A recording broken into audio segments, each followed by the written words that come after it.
Kapag si Yuzong ang katapat mo sa XP lane tas gamit mo si Dirot, ganito ang gawin mo. Okay, Yuzong ulit katapat natin. Ang dami kasing nag-Yuzong ngayon eh. Gaya ng lagi kong sinasabi, kapag si Yuzong ang katapat mo, mag-Fighter Emblem ka para hindi ka na masyadong mahirapan. Sa early game, kayang-kaya mo siyang harasin kapag naka-Fighter Emblem ka. Pero ito, wag nyo tong gagayain ha. Kung makikita nyo dyan, nasa tower yung Yuzong tapos sinubukan kong i-poke. Kaso nga lang, na-petrify ako. Napa-flicker pa ako doon kasi pag na-activate niya yung passive niya, pwede niya ako mabigyan doon. Basta kapag ipopoke nyo siya, siguraduhin nyo muna na wala siya sa tower niya para hindi niya kayo ma-petrify. At kung maaari, iwasan nyo lagi yung third skill niya para hindi niya kayo ma-knock up. Dito low health na siya, may kasama siyang Cupra pero kayang-kaya ko na to kasi wala na siyang skill at low health na siya. At ayun, mabibigyan ko siya doon. At syempre, kapag nabigyan nyo na yung katapat nyo, gawin nyo na yung mga dapat gawin at kunin nyo na yung mga dapat kunin. At ito ang mga dapat mong iwasan kapag si Yuzong ang katapat mo. Huwag ka basta-basta magsa-second skill sa kanya kapag malapit siya sa tower niya kasi binibait ka lang yan, parang ganito, di ba? Kung tinuloy ko yung second skill ko doon, pwede niya akong madala sa tower niya at ma-petrify. At eto, pwede nyo rin gawin to. Pwede kayo mag-freeze lane ng kaunti kapag lamang na kayo para hindi siya mag-level 4 pagdating ng first turtle. Kung makikita nyo dito, ang ginagawa ko lang, pinofocus siya kapag lumalalim siya. Level 2 pa lang siya dito at ako level 4 na, kaya pagkakataon na to para mag-turtle. Pero wala pa namang turtle dito kaya pinoko muna ng kaunti yung Yuzong. Dito, yung Yuzong level 3 pa lang. Kaso nga lang, lugi pa rin kami dito sa may turtle kasi dalawa lang kami dito ng core. Yung roam namin nasa top, yung mage naman namin pabuhay pa lang. Alam kong dihado na kami dito kasi hinarangan ng Kufra yung core namin. Kaya dito magbabak na lang ako, wala din kasi akong flicker. Eh nakuha pa ng Leomord yung turtle tapos mabibigyan pa dito yung pupol.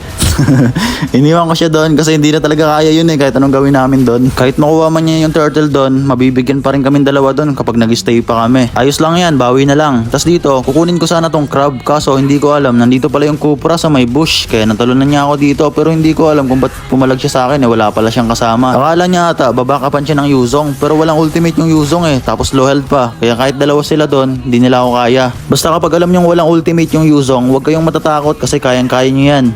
Tapos dito naman, pagkatapos ko mag-clear, nag-rotate na agad ako kasi may pangalawang turtle na. Kaso nga lang yung core pala namin dito malayo. Ayaw ng kumontes kaya dito makukuha ulit ng Leomord yung turtle.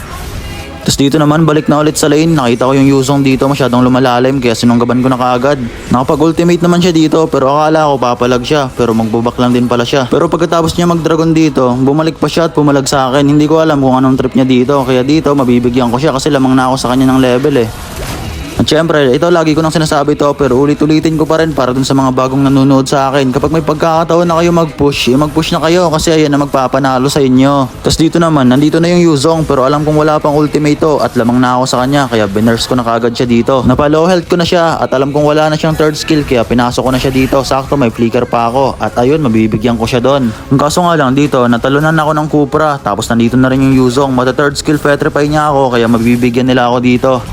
Tapos dito naman, kakabuhay ko lang. Hindi na ako aabot sa turtle kaya makakuha ulit ng Leomord yung pangatlong turtle doon. Pero susubukan ko pa rin rumesbo dito kasi yung core namin naiipit.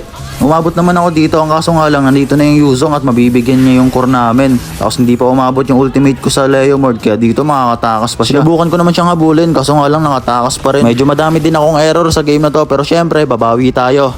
At kung makikita nyo nga doon, nabigyan ko si Yuzong kaya may pagkakataon na ako para basagin tong second tower sa bot lane. Tapos dito naman, may lord na, kaya pupwesto na sana ako dito. Pero dito nakita ko yung Exia na ultihan ng Cyclops kaya sinunggabang ko na kaagad. Napa-ulti pa ako doon kasi akala ko hindi pa mababurst. Sabay flicker out kasi yung Yuzong nandito na. Tapos pa-cooldown lang ng skill, sabay sunggab ulit. Targetin nyo lang lagi yung mga malalambot sa kalaban para hindi na kayo masyadong mahirapan. Dito, yung Lilia yung tinarget ko. Kaso nga lang masyadong malagkit. Wala pa akong skill kaya nag-out muna ako saglit. Tapos nung may skill na ako, bumalik na ako syempre at mabibigyan ko na dito si Lilia. Yung Cupra na lang yung matitira dito kaya mag-out na siya. Kaya nagpa-lifesteal muna ako dito sa may blue buff ng kalaban. Kaso nga lang tumalon pa yung Cupra dito, bumalik pa. Kaya dito inultihan ko na kaagad at mabibigyan ko siya. Kaso dumating si Leomord. Ang mali ko lang dito, pumalag pa ako, dumikit pa ako sa tower niya. Kaya dito madadala niya ako sa tower niya at mabibigyan niya pa ako doon. Okay, mali ko yun. Pinapakita ko sa inyo yung mga ganong error ko para kapag kayo na yung mismong naglalaro, maiwasan nyo na yung mga ganong pagkakamali. Tapos dito naman, may lord na at yung core namin pabuhay pa lang pero alam kong pwede pa rin kaming pumalag dito kasi wala namang makakabar sa akin dito. At sakto may Florine pa kami. Kaya dito, uunahin ko na yung mga malalambot. Nakita ko si Lilia kaya sinunggabang ko na kaagad. At ayun, mabibigyan ko siya doon. Isusunod ko sana sa Exia kaso hindi tinamaan ng ultimate ko pero mabibigyan ko pa rin naman to. Si Cupra dito, low health na kaya nag-back na siya. Hindi ko na siya hinabol at yung Leomord dito, mabibigyan ng mga kasama ko at makukuha na namin yung Lord. Tapos dito naman, habang nagmamarcha na yung lord namin sa may bot lane, kinukuha ko tong blue buff ng kalaban. Ang kaso nga lang, nandito yung Yuzong. Hindi ko alam kung anong gustong patunayan na ito, pero pumalag siya sa akin. Pero dito, kinuha ko muna yung blue buff, sabay habol sa kanya kasi may flicker ako. Tapos magte-third skill out siya dito, pero maabutan ko pa rin siya at mabibigyan. Tapos dito naman, madedepensahan pa naman ng mga kalaban yung lord doon. Tapos dito yung Cupra lumalim, nakapag-flicker out naman siya. Tapos yung ulti ng 1-1 na-cancel. Tapos na third skill petrify kami ng Yuzong, re-respo naman agad yung Leomord. Tapos mabibigyan niya yung 1-1 doon. Tapos yung Exia dito, susunod din. Pero may ultimate na ako, kaya mabibigyan namin sa Exia. Tapos isusunod namin dito si Leomord.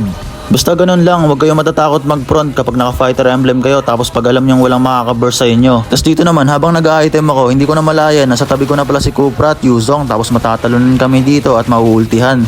Bumakap naman si Yuzong ng third skill, first skill dito pero hindi kami mabiburst kasi nga may florin kami. Tapos dito, dalawa lang sila kaya mabibigyan namin dito si Yuzong. Tapos syempre, hinabol ko na yung Cupra dito kasi magkaka-lord na. Pag nabigyan namin to, kayang-kaya na namin mag-lord. Sinubukan niya pang tumakbo dito pero maabutan ko pa rin siya at mabibigyan. At pagkatapos nun, syempre pagkakataon na para mag-lord, hindi na kumontes yung mga kalaban dito. Syempre, tatlo na lang sila eh. At pagkatapos nga nun, nadepensahan pa rin ng mga kalaban yung lord kasi ang hirap tapusin, may Exia tapos Lilia. Kaya dito may panibagong lord na ulit. Wala yung Cupra dito kaya pagkakataon na sana namin ulit para mag-lord. Kaso nga lang yung Leomord dito galit na galit, gusto pang kumontes, nabigyan niya agad yung florin namin doon. Pero dito syempre yung target ko lagi yung mga malalambot. Nag-flicker na ako sa Exia dito. Mabibigyan ko naman siya, kaso nga lang mabibigyan din ako. Pero okay lang kasi nandito na yung mga kasama ko para rumespo. Makakapag-out pa naman yung Leomord doon pero mabibigyan na yung Lilia dito tapos makukuha na namin yung lord. At hanggang dito na lang muna para sa video na to. Kung umabot ka hanggang dito, grabe, napaka-solid mo. Maraming salamat sa'yo. At paalala lang, hindi naman ako nagmamarunong o nagmamagaling. Tinuturo ko lang naman ang kaunti kong kaalaman. At para lang naman to sa mga baguhan dyan at sa mga nahihirapan pa na gustong matuto. Ayun lang, maraming salamat sa inyong lahat.